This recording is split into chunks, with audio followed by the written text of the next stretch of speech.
You're listening to eCommerce Fastlane, the podcast show to help you build, manage, grow, and scale a successful and thriving company, powered by Shopify. Listen to real conversations with partners and subject matter experts as they share proven practical strategies, platforms, and the best Shopify apps to help you accelerate your business. The time is now for you to improve efficiencies, grow revenue, profit, and lifetime customer loyalty. Please welcome your host, startup founder, and strategic advisor, Steve Hutt.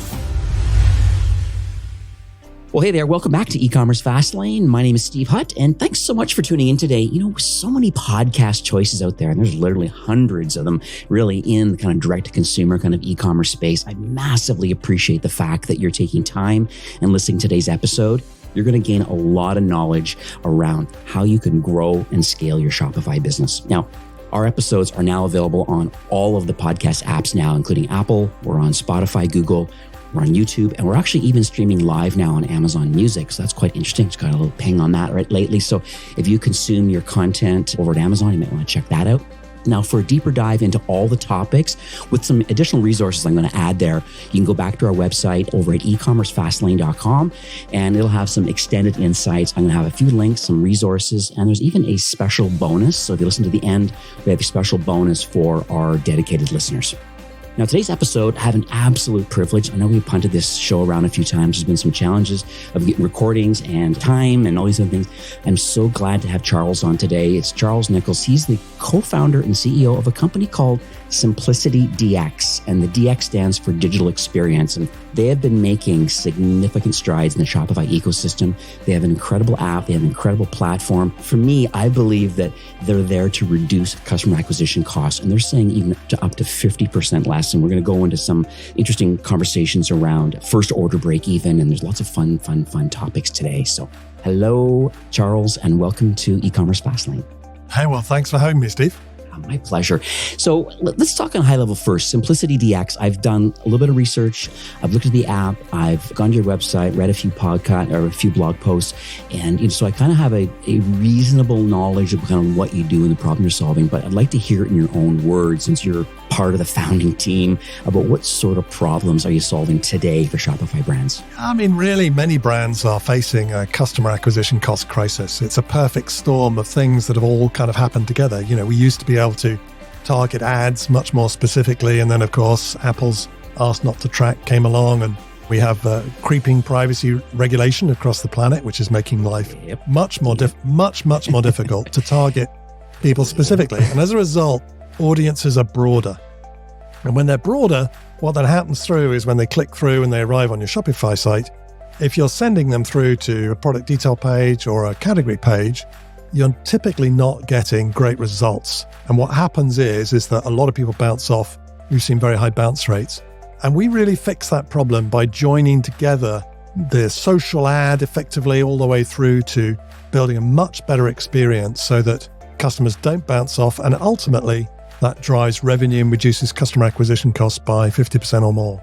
Well, thanks so much for sharing that. You know, what I find interesting, though, around a business that's kind of solving these sorts of problems is the origin stories. I think it might set the stage a bit about, like, why are you building what you build? And let's talk about the desire and the expertise of the founding team and why you're building the SimplicityDX and SimplicityDX, and kind of like, I understand the problems it's solving, but why have you chosen to solve this problem with this platform, and where did all this expertise come from? Well, I've been studying the way that people buy online for more than 20 years. And incredibly, in fact, you know, if you think about the sales funnel, the conversion funnel that exists, for example, in Shopify, it's been like that for 15 years, hasn't changed. We've actually been doing e-commerce for 30 years, incredibly. And that funnel is exactly the way it has always been. And what's happened, of course, is that the way people are buying is changing. So, you know, I refer to that as shopping has shifted to the edge. You know, the journey doesn't start on the homepage and then go down to the category page and you explore the category page and find a category you're interested in. And then you find a product and then you're on the product detail page. And, you know, at that point, all distractions are taken away and you can just add to cart and away you go. You know, it's designed really for people coming down that funnel. Now, today, 3/4 of online shoppers think that social media is a great place to discover new products. 2/3 use social for shopping every week, spending 2.5 hours a day there on average. And as marketers, you obviously got to be where the customer is. If you then go to Gen Z, it's 93% of Gen Z. So, this is just enormous. Nearly half of Gen Z start every product search on social. So there's a fundamental shift in the way that people are buying. So most of the team at SimplicityDX have worked together before in the sort of e-commerce, merchandising, analytics, content, AI, ML kind of space.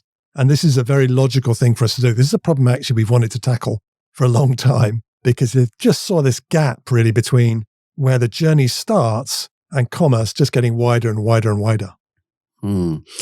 So you mentioned you mentioned you've been studying this for like more than a decade, and so I want to talk a little bit about this whole social commerce in general, because this is what's I find that a lot of brands that I manage, that's where the bulk of their top of funnel customers are coming from. This is where this awareness and consideration comes from, is usually from social commerce. So what's changed over the years? Because it seems like everyone's talking about TikTok now, but like, I want to understand like the journey of kind of what's been happening, and what's your lens look like from a social commerce perspective? Yeah, I mean, of course, this is now the third go around for social commerce. If you look, for example, at Facebook, first in 2011, then in 2014, and then in 2019, there was some kind of a launch and then pull back and all the rest of it. So there's no doubt the social platforms want to try and kind of get into the transaction if they can.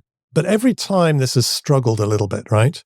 One of the fundamental reasons for that is that actually in our research, 75% of US online shoppers prefer to buy on the brand site. They don't want to buy on the edge. They don't want to buy on social itself. And the reason is things like product availability, inventories are not synchronized, returns are problematic when it's done through a social platform. So effectively the messy bit of e-commerce isn't the cart, right? It's all the stuff below that, fulfillment, shipping, customer service, returns, all those sorts of things that mean it's very, very difficult to do it well. And of course, brands typically want a first-party customer relationship. And of course, if you sell through a third party, then you don't have the ability to contact the customer.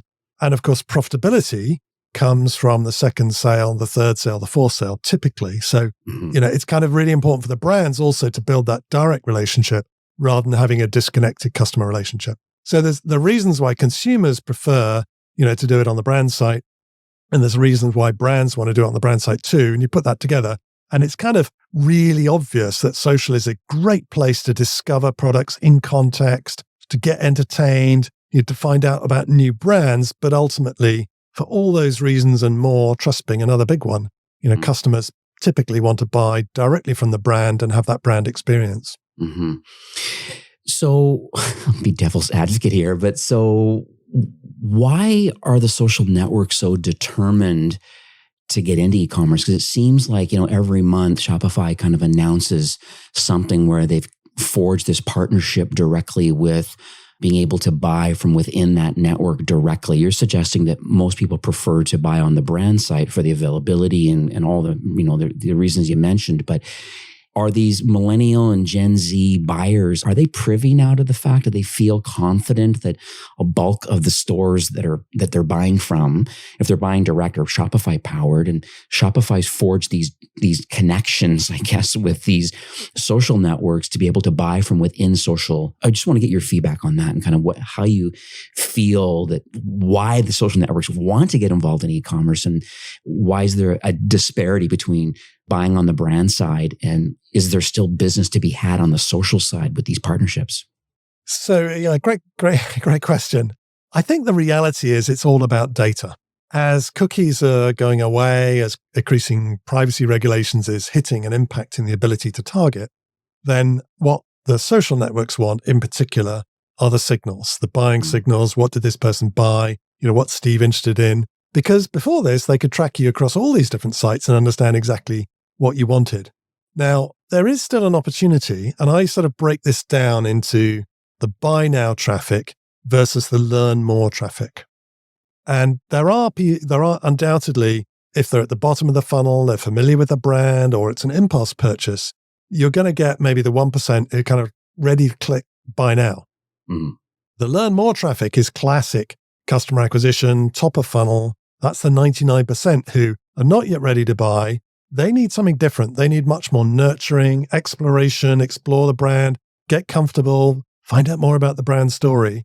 And obviously, if you can make a difference on the 99%, then you can move the needle, the revenue needle, big time, right? Small changes on a big number end up being very significant. Right. Yeah, 100%. Are there any reasons why people are hesitant to maybe shop on social? Because it seems that the narrative is that's not the case. It seems that everybody's pushing the fact, Shopify included, is kind of pushing, hey, we have these connections. Yes, you should be on your own direct-to-consumer site, and that should be your home, and forget this rented land and all this kind of these concepts. But at the end of the day, you still see people pushing and talking about the fact that maybe they should be selling on social because it's working so well. But you're suggesting that maybe there's reasons why customers are hesitant to want to shop on social. Yeah, it's definitely, trust is the elephant in the room. It's a really, really big issue, right? Mm-hmm. Because you've only got to, look up any brand, let's say on Instagram, and you'll see 3 or 4 or 5 or maybe more names which sound very, very similar, right? Mm. So authenticity is really the key to social, and there are way too many scams, and product authenticity and quality are big, big issues. It's something that TikTok in particular has got to watch out for. Because, they're going after Amazon merchants who, Chinese merchants that are selling on Amazon, and not all of those are fantastic quality. So quality and authenticity are really, really super important. And then, returns, product availability, and some of those other things that we talked about earlier on are also factors. But really, trust is the number one. I'm going to add a couple things else that I'm thinking about too, about just like using these networks to check out these stores, if it's a TikTok shop or whatever it is.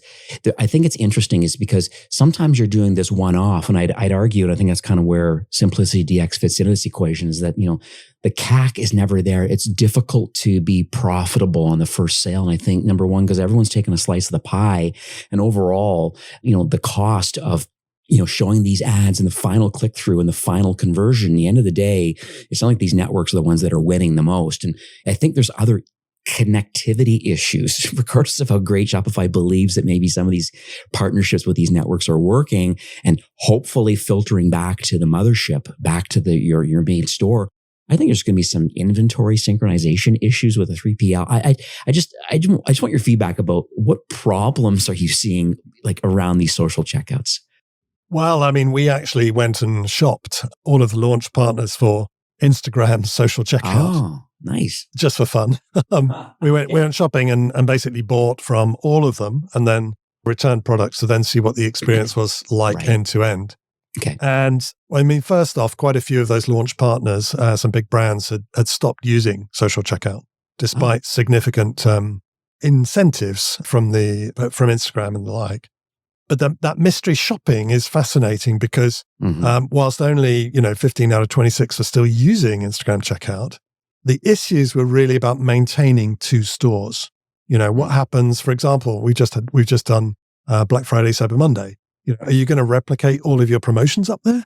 Well, no, typically not. Is all of the assortment up there? Typically not.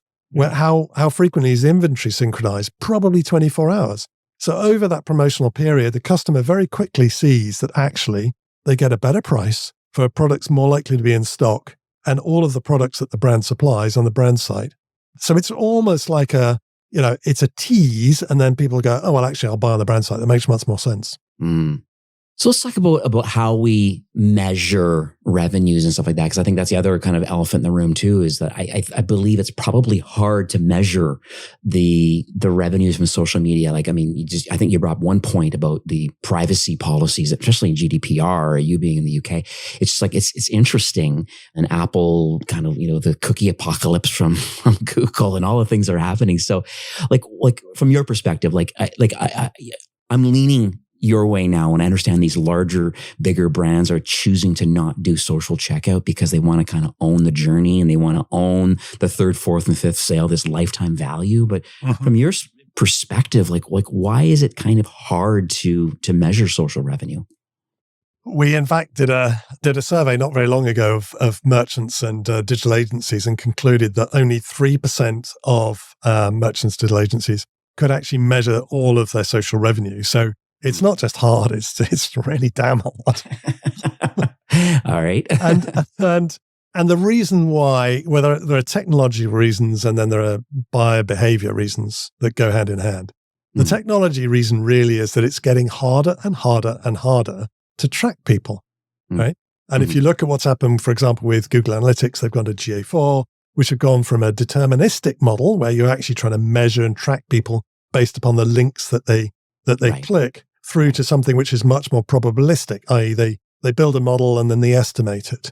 And the problem is that as all of these privacy regs kick in, then we can't track people anymore. And in particular, when you think about the learn more customers, the ones who may be, not the impulse buyers. You don't want impulse buyers, frankly, because again, we did a survey of impulse buyers and found that 55% subsequently regretted a purchase. This is not a great way to start a brand relationship, is it? No, not at all, right? Yeah. So fundamentally, the other buyers, the ones who are going to be long-term repeat buyers over time, they're going to take some more nurturing. And we probably can't track them because of things like the in-app browser. In the in-app browsers in social, actually strip off your tracking. People then switch browser when they come onto the brand site. So they're using a different browser. Tracking breaks again. Then they might share on social or send it to themselves because they want to be able to find it again. Oh, and that breaks tracking again. So all of these things basically break tracking. And in fact, what we've found is that there is a massive disconnect between what you can measure. Typically, if you look at a Google Analytics, you might find that, it's saying to you that, in fact, yes, 10% of our revenue is coming from social. Fantastic. That sounds great, right? But actually, if you do a post-purchase survey, you might see more than 50% coming from social. And that's one of the reasons why we believe and we've implemented an approach of exit attribution, which is where rather than trying to track people, we ask customers, we get the customer at the point of checkout or on the thank you page to attribute it themselves. Right. And it's a completely different way of measuring it.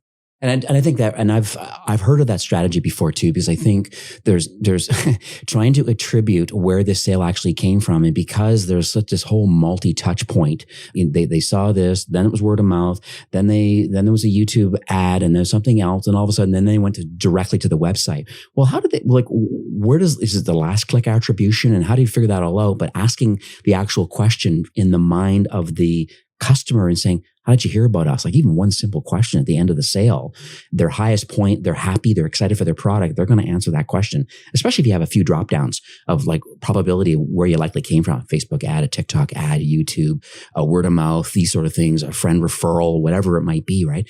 I think it's a really good strategy to have that available. And Shopify have just made that much easier. They've built checkout extensions or thank you page extensions, which allow you to very easily then do that. In Shopify Plus, it's literally flick a switch in the case at the moment. And then on Shopify, it's you literally just need to put a script in and away you go. Yeah.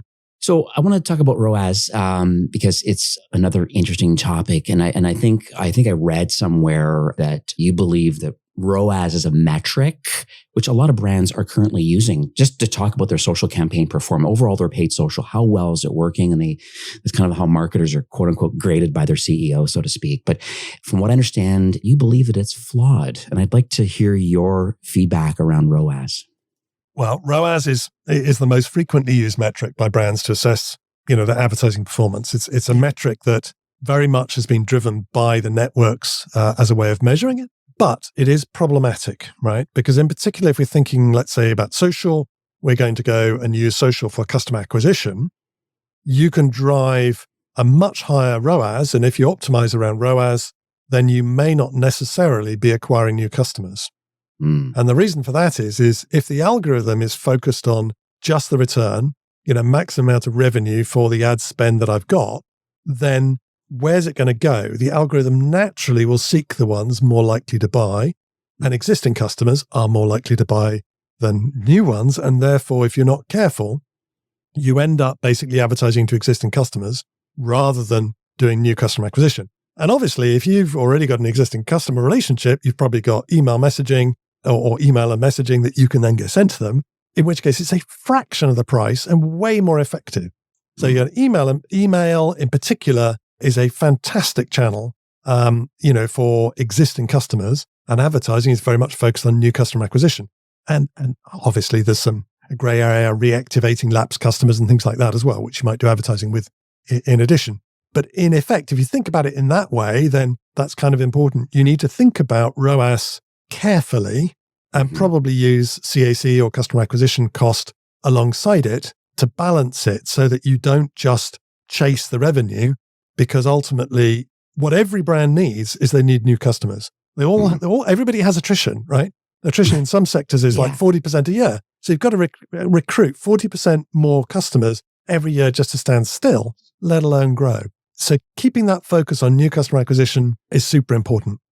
I want to talk about the DX in your name, because I kind of brought it up at the beginning of the episode, but your brand is called SimplicityDX for a reason. And, this digital experience, can we talk about like why digital experiences and branding and how you measure the impact of sales when it comes to digital experience? Yeah, I mean, if we go back to the problem, which is traffic coming from the edge, right? Coming from a social ad, when it comes through onto typically, let's say, the category page or a product detail page, you see somewhere 60, 70, 80, we've even seen 90% bounce rates. Now, that's paid traffic, and 90% of it is bouncing off at the point of landing. This is a massive problem, right? So if you go back, step out a little bit and say, well, what are the different levers that we could pull, right? We could do targeting, we can think about content, we can think about landing, and we can think about conversion. And unfortunately, the targeting, as we said earlier on, is increasingly restricted. We can't target like we used to be able to. And conversion, we spend, the last 30 years optimizing conversion, and there's relatively little lift that we can get there. So in terms of making this process work end to end more effectively, then the biggest levers that we can pull are around creative, and in particular with influencers and creators, building creative themselves. Right. And then really that landing experience, which is, can we make that experience much more relevant, much more engaging so people don't bounce? And the bounce rate is a really important metric, because so many of these metrics in social are a bit squishy. You know what I mean? Yeah. Right. And bounce rate is absolutely rock solid. You totally know, right? Are they engaged or are they not? And therefore, if we think about that, then what we need to do is we just need to cut that bounce rate. So if you cut a 60% bounce rate, so maybe to a more normal 40%, right, then you're putting a third more traffic into your conversion funnel. At the same time, if you can increase conversion, let's say from 0.5% to 1%, then actually you put those together and you've increased revenue by 160%.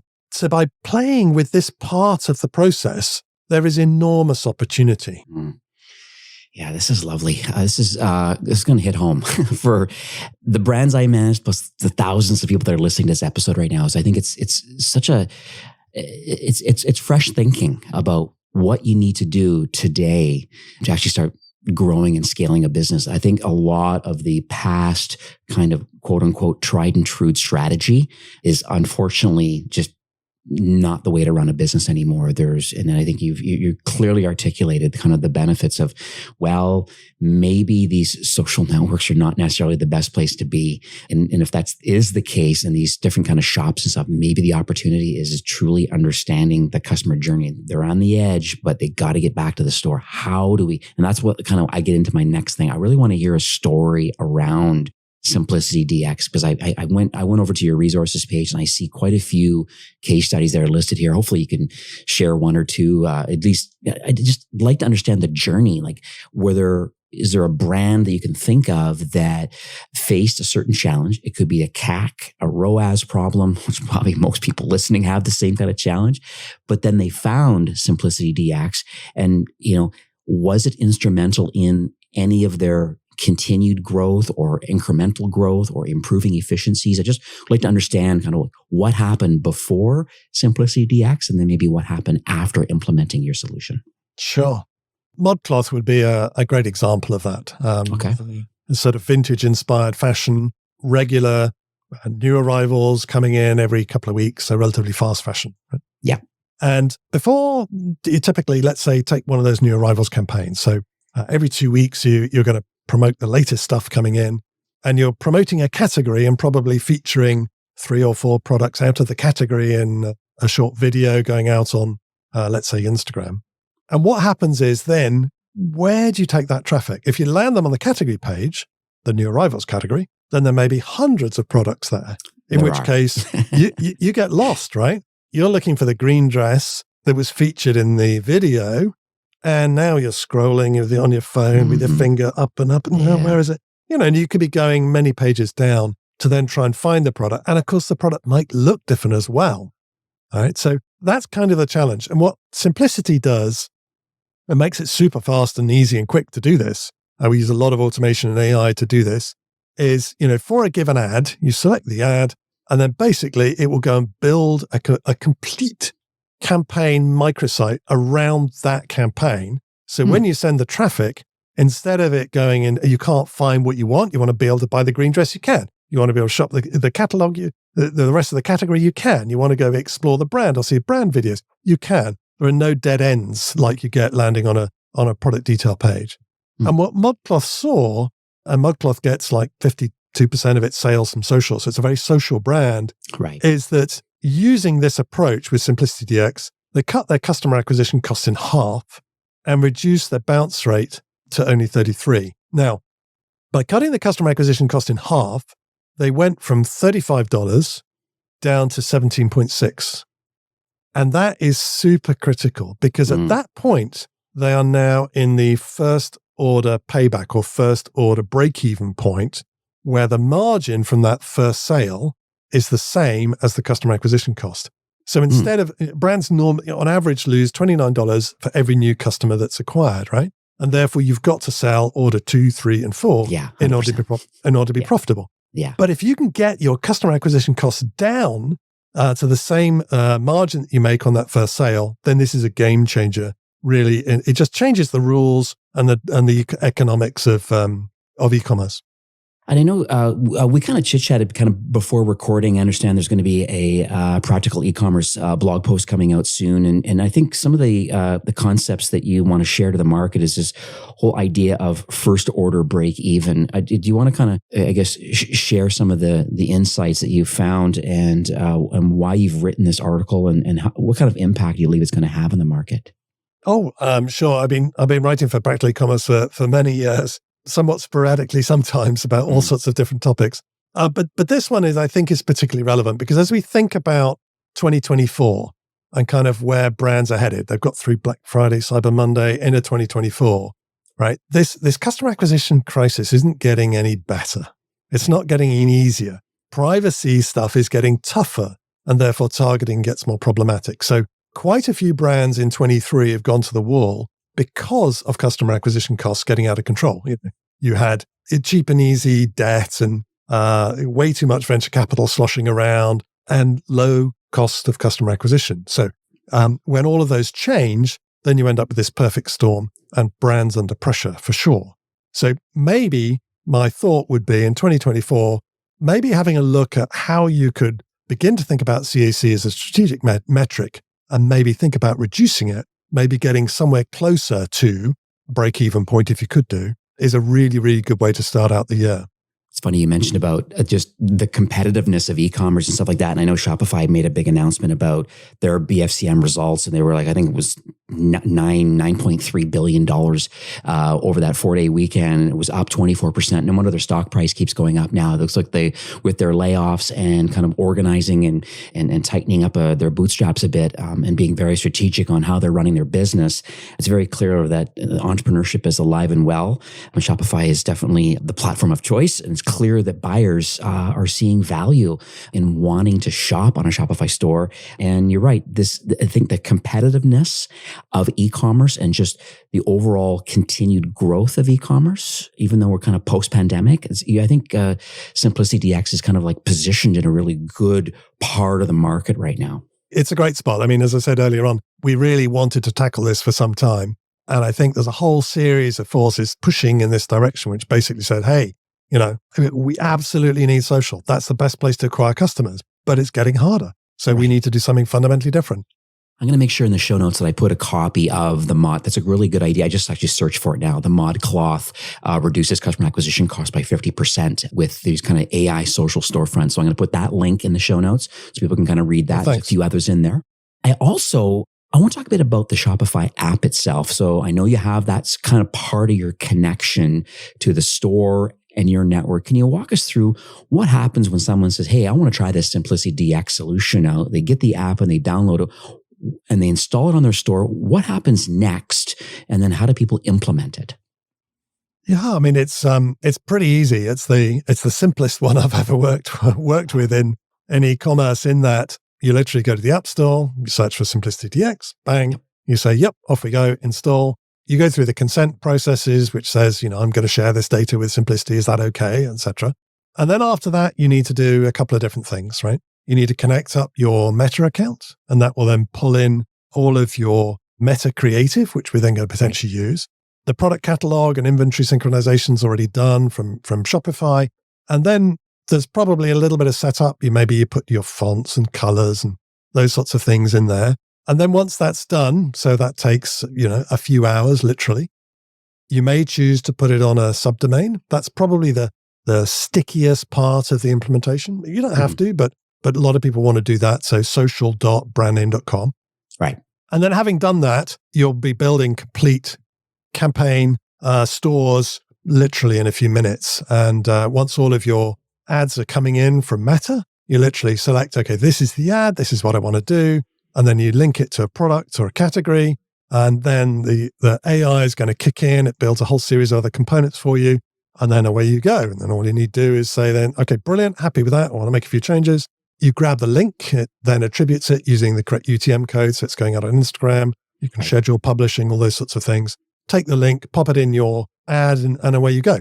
50% more revenue, reduction in customer acquisition costs. I mean, that's kind of, what we're really focused on. Mm-hmm. This is lovely. And so once again, I'm going to put a really good walkthrough video too, so people can learn more about specifically, it's nice to see a visual of hey, I've installed it, I've gone through the process, and here it is. And I think that's really smart, having it running on a subdomain at social dot. And then, but yeah, more details in the show notes for sure. I want to talk about the future of the product. You're very clearly solving, this whole CAC problem. And, you really are helping brands that, on the edge, as you call it, and bringing them back to the mothership and having them buy. I get all that. I think that's fantastic. Where do we see the product moving forward into continued feature sets or other partnerships? I just like to get warm and fuzzy about where you believe the product is headed.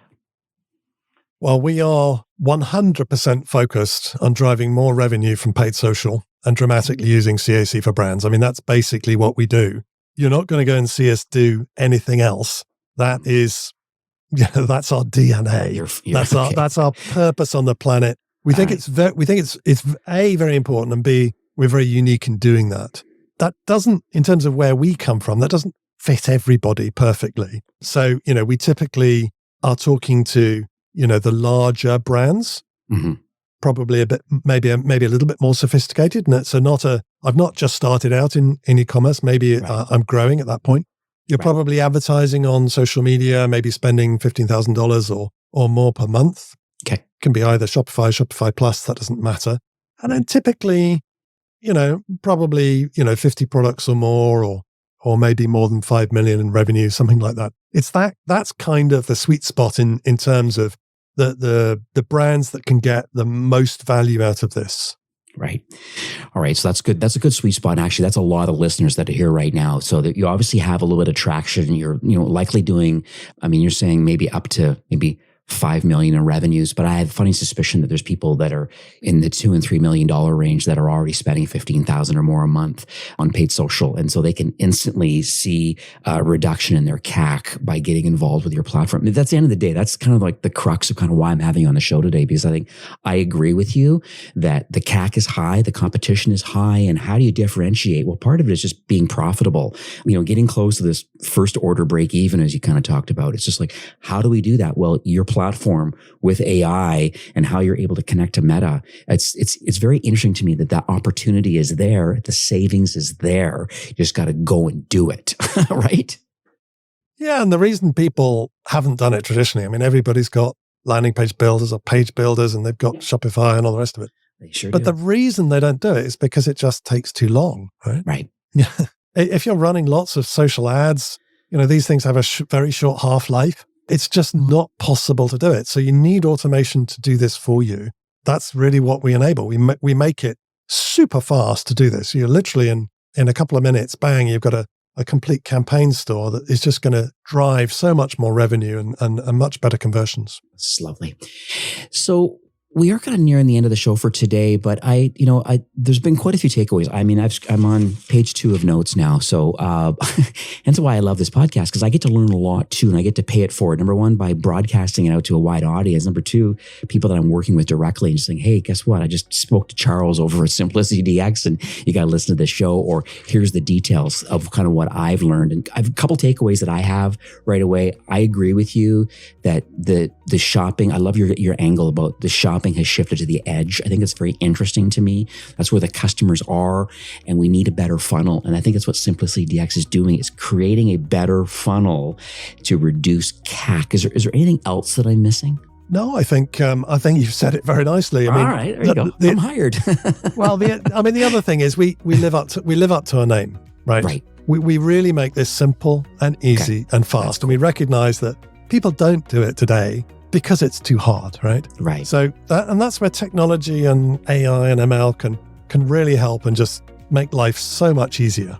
And there's a lot of marketers that listen to, and I know sometimes as a marketer, you get kind of, I say, in your rut a bit, or in your workflow that just kind of is seemingly working well for you. And, you're making these marginal improvements and giving this feedback up to the CEO. But I have a funny suspicion that if people were to say, hey, wait a second, I think I've learned something today. I'm going to try SimplicityDX. Number one, because if you don't try it, the answer is no, it doesn't work. If you don't try it, you need to try it. I know there's going to be some offers coming up in a minute here where I think people should complimentary kick the tires and actually try it and prove to yourself that actually works, and stop getting into the mindset of I know change is hard. I get it. Change is really hard from a marketing perspective, but I also think you need to be progressive. You need to think about the fact you got to work on this. And this is a solution that I know can be and is effective. I mean, ModCloth has proven it. So cool. So there we go. So I understand there's a playbook that we want to give away. There's some research and things like that. So what are some of the next steps and where should people go? Well, there is a playbook. This is a social commerce playbook, which is really how to do this. I mean, we've talked about some of the concepts today, but this will give you a sort of a step-by-step of how you can go and tackle social as a way to acquire, in particular, to acquire new customers and do it cost-effectively and profitably. Okay. And that's at, we're going to have that link. I think it's SimplicityDX.com/social playbook. And that will redirect you to, I think, your academy. I think you have an actual academy link. Sure. But I'll make sure I have that in the show notes. You can go directly there. SimplicityDX.com is the website. We mentioned about the Shopify app. You can quickly search for that, SimplicityDX, in the Shopify app store. And I know you've created a great offer for those that now listen to the end of the episode that say, hey, I want to reduce my CAC and I want to improve my ROAS. So what are the next steps and what are you recommending? So by all means, go download it, try it, contact us. The videos and case studies and those sorts of things you can see up on the website. We also have an introductory offer. We are still relatively new, but very fast growing. And because Steve is featuring us here, if you contact us and say that Steve sent you, then we will do basically a half price offer, which is $4.99 per month with the first 30 days for free. Okay, so we will grandfather that in between now and the end of January for anybody who wants to get on with that. And that it also includes exit attribution. So you'll probably see actually significantly more social revenue just by putting the exit attribution in than you've probably seen before. Yeah. I love the exit attributions. I think, once again, you just never know where these customers are coming from, and you're spending all this money on paid social, regardless of using your platform or not asking the customer the question at the end of the sale, how did you hear about us? It's just worth its weight in gold. So you're offering both of those. So $500 a month instead of $1,000. First 30 days are absolutely free. So it's absolutely a no-brainer to actually try it out and see what the platform can do. So just want to thank you, Charles, for coming on the show today. Like I said, multi-pages of notes. So that means it's a good episode. I've learned a lot. And I just want to thank you for coming on today. Well, thanks for having me. It's been a lot of fun. Have yourself a great afternoon. Well, that's it for today's episode. I'd like to thank you personally for being a loyal listener of eCommerce Fastlane. It's my hope that this podcast is offering you a ton of value through growth strategies, tactics, and exclusive insider tips on the best Shopify apps and marketing platforms. all with my personal goal to help you build, manage, grow, and scale a successful and thriving company powered by Shopify. Thanks for investing some time today and listening to the show. I'm so proud and excited that you have a growth mindset and are a constant learner. I truly appreciate you and your entrepreneurial journey. Enjoy the rest of the week and keep thriving with Shopify.